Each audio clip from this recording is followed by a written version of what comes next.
You may have seen a video by Christina talking about the school performance report, or you may have, in fact, gone to the New Jersey website and seen the school performance report. The school performance report is the only thing available to the community and parents and interested citizens to find out if every student in Elizabeth is receiving a high quality education. Good schools don't happen by chance. Successful schools have lots of community involvement. So, we will discuss this school performance report. However, before we do that, I just want to make sure that everybody understands that a test score is not the be-all, end-all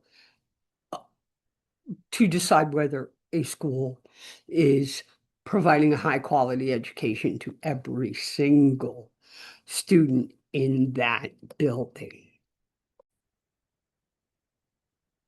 The school performance report can be found on the Elizabeth Public Schools website and on the State of New Jersey Education website. It's easier to find it on the Elizabeth Public School website. So let's go there now and let's look at how we find that. ESNJ.org. It should take you to the Elizabeth, and you will be on the Elizabeth Public Schools main page. Over on the right-hand side is the menu, and then the menu is going to take you to this list, and you're going to choose annual reports.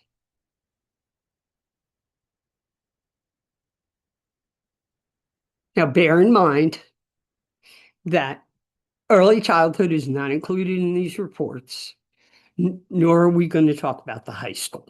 We're going to talk about pretty much 3 through 8. And we know that some of the students in Elizabeth go to neighborhood schools, some go to magnet schools. I'm going to choose a neighborhood school. And of course, if your child goes to a neighborhood school, you would click the plus sign. And I'm just going to look at school 15. It's kind of just in the middle. I'm just going to click on it. And it's going to connect me directly to the New Jersey Department of Ed website where I can find these reports. The first report we see is pretty much a summary, an overall view of the school. And as we go through this, keep in mind, we are talking about the whole school. So it lets you know how many kids are there, how many kids get free lunch, how many kids may be in a special ed class or have an IEP, how many speak another language, how many teachers, the average number of years of experience for those teachers, and then the student-teacher ratio. That student-teacher ratio is gotten by dividing the number of students by the number of teachers. Now, normally, we don't have many classes that have 12 kids in them, except for maybe a special education class. So keep that in mind. And then I'm going to use this scroll bar here, and we're going to go down to what we refer to as the proficiency level. Proficiency has to do with what percentage of students met the standards overall in the school. Every kid who took it, what percentage of the kids who took it got proficient? And we can see that about, what is that, 34% were proficient in reading, and about 23 were proficient in math. If you touch your cursor to the bar, it will give you a little bit more information. The next thing we see is student growth. Growth is always, always, always important in education. We always want kids to grow. So we take what they got the last time they took the test and we look at how far they grew. And this is where we really start to have some conversations about our kids getting high quality education across the district. And then we have our absentee rate. This school has about a 10% absentee rate, chronic absentee rate. And so 10% is about 66 kids. So now we're going to look at academic achievement. And that's going to give us information about reading and math. So I'm going to go to the reading and math results. And this is going to break it down by grade. So I just click there. And I get by grade over the last 4 years, what percentage of the students met the standards? And I think this piece gives us a really good conversation starter. All right. If we look at just this school, why is it that in 2021, 2022, grade six, almost half the kids met the standards? And then the next year, only a quarter of the kids met the standards. There is a filter here that you can play with if you could become a little bit more familiar with the site. You can just look at 1 year, 2 years, all the years. And now if we scroll down, we will see another chart that breaks out by every what we call subgroup. All girls, all boys, all Asians, all African Americans, Hispanics, and they let us know. See this white line here?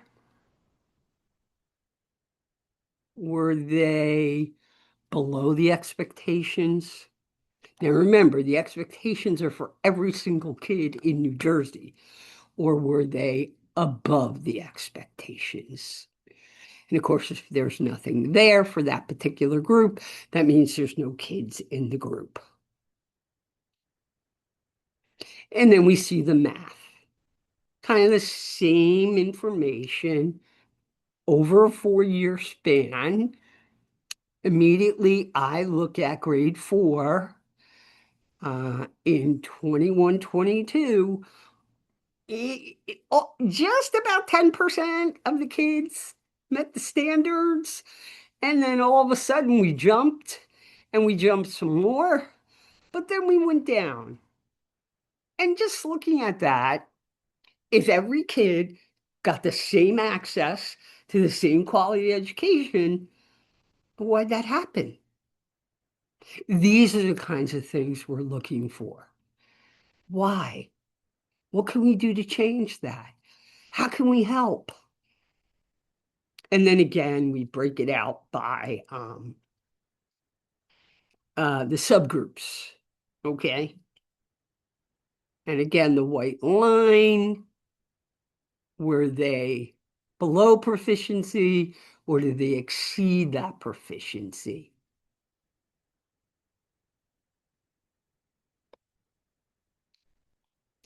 And finally, we're going to look at student growth. Now, this is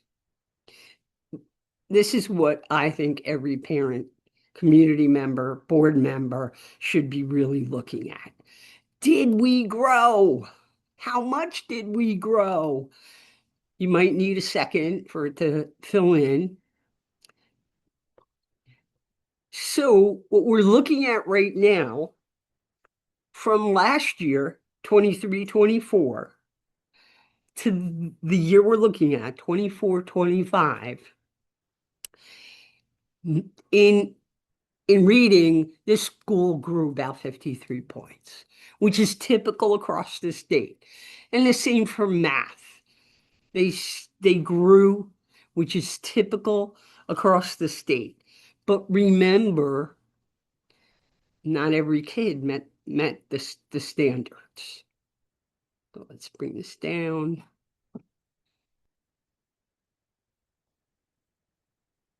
Okay.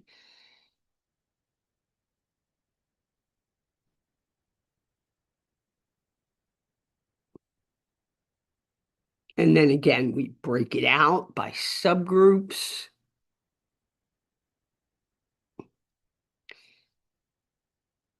This part up here was the trends. Trends are when you're looking at like over years. Down here, we're just looking at how many kids got level one. That's kind of like a 20 or a 30 on a regular test in the classroom. And we had about 40% of the kids. And then we had about 40% of the kids meeting level five. But you can see that this is typical. And so is this for math.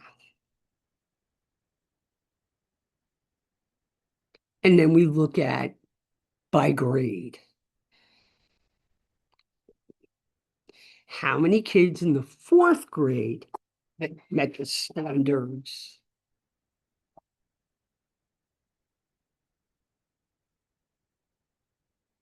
These are just things to look at. Again, we're looking at the bigger picture. Why? Why not? Or how come? So, look at this when you have a chance because it's super, super, super important for parents to come to board meetings to talk about these things because when we advocate for one child, believe me, we advocate for all children. And it is important. It is on all of us to ensure that every student has access to high quality education, no matter what school they go to.